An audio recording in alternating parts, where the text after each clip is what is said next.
दुनिया में ऐसी बहुत सी घटनाएं हो चुकी है जिसके बारे में सोचकर आज भी लोगों की रूह कांप उठती है। यह 1969 सैन फ्रांसिस्को में एक ऐसी ही घटनाओं का सिलसिला शुरू हुआ जिससे लोगों के अंदर डर पैदा हो गया था। इन घटनाओं को अंजाम देने वाला एक सीरियल किलर जो कभी भी पकड़ा नहीं गया। तो आज हम इस सच्ची घटना के बारे में आपको बताने जा रहे हैं।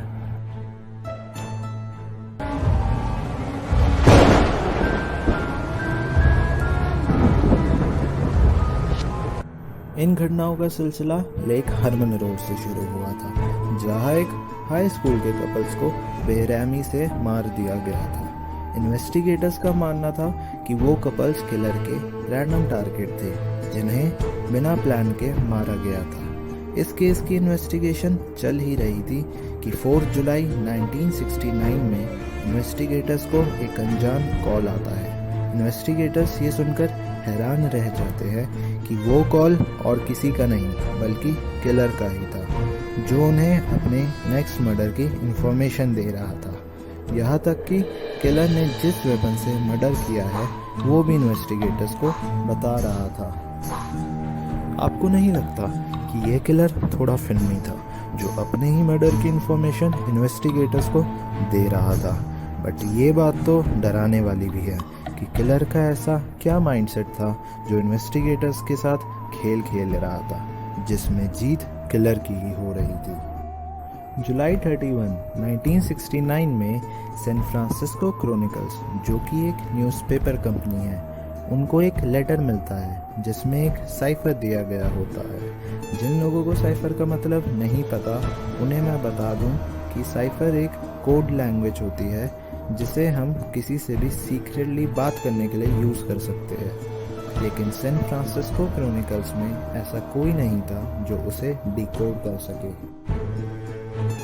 उस लेटर में वार्निंग भी लिखी हुई थी कि अगर साइफर न्यूज़पेपर में पब्लिश नहीं हुआ तो वो मर्डर करता रहेगा, और उसके साथ ये भी लिखा था, I like killing people because it's so much fun. सोचने में भी खतरनाक लगता है कि कैसे एक इंसान को मर्डर्स करने में मज़ा आता है। जब सैन फ्रांसिस्को क्रॉनिकल्स ने वो लेटर इन्वेस्टिगेटर्स को दिखाया तो इन्वेस्टिगेटर्स ने किलर को एक लेटर भेजा जिसमें उन्होंने मर्डर्स के प्रूफ मांगे थे।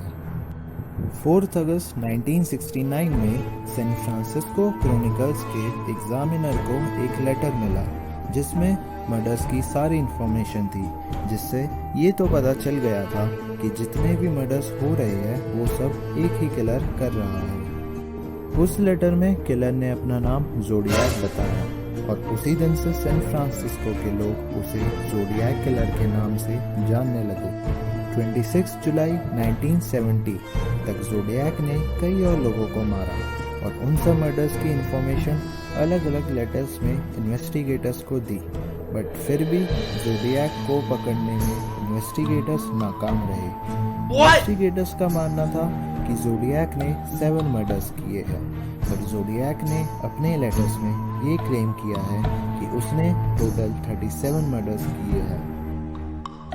ज़ोडिएक ने अपने लेटर्स में इन्वेस्टिगेटर्स को ये भी बताया कि वो उनकी नाक के नीचे से निकल के चला गया और किसी को भनक तक नहीं पड़ी।